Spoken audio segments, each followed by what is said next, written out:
अभी हाल ही में supreme court के दो जज जस्टिस संजय कौल और जस्टिस MM सुंदरेश ने एक ऑब्जर्वेशन दिया, जिसमें उन्होंने बोला है कि Indian jails are flooded with under trial prisoners और वहाँ पे उनका कन्विक्शन रेट भी बहुत ही कम है। सो इस केस ये कंसर्न का सब्जेक्ट है। जैसे हमारे पास एक वेल सेटल लॉ है कि jail is the exception and bail is the rule. So हमें रूल को फॉलो करना है, एक्सेप्शन को नहीं।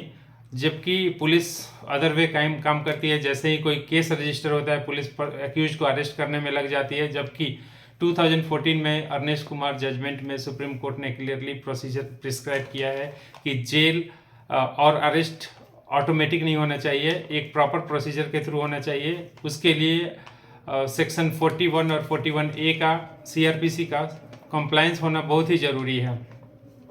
आर्टिकल 21 भी हमें एक फंडामेंटल राइट प्रोवाइड करता है कि हमें अननेसेसरी अरेस्ट नहीं होना चाहिए। Siddharth versus state of Uttar Pradesh वाले केस में सुप्रीम कोर्ट ने कहा कि no need to arrest each and every accused while filing the chargesheet. इसका मतलब हुआ कि जब भी हम पुलिस फाइल चार्जशीट करती है, उसके पहले पुलिस चाहती है कि सारे के सारे एक्यूज को अरेस्ट करके जेल के अंदर डाल दे। ऐसा ज़रूरी नहीं है, इसलिए सुप्रीम कोर्ट को एक ऑब्जर्वेशन देना पड़ा। पुलिस को एक बहुत ही सुलझे हुए इंसान की तरह यहाँ पे काम करना होगा। जैसे कि कोई भी अरेस्ट किस केस में ज़रूरी है, जहाँ पे कोई रीजनेबल कंप्लेंट अगेंस्ट एक्यूज हुआ है, या फिर credible information has been received और reasonable suspicion arises that this accuse has committed और going to commit some serious crime.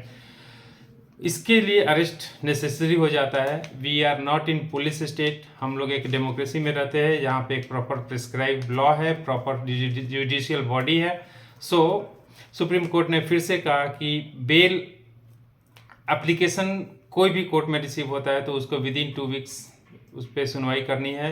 और in case if there is any anticipatory bail application is file, it has to be disposed within 6 weeks of the time of filing.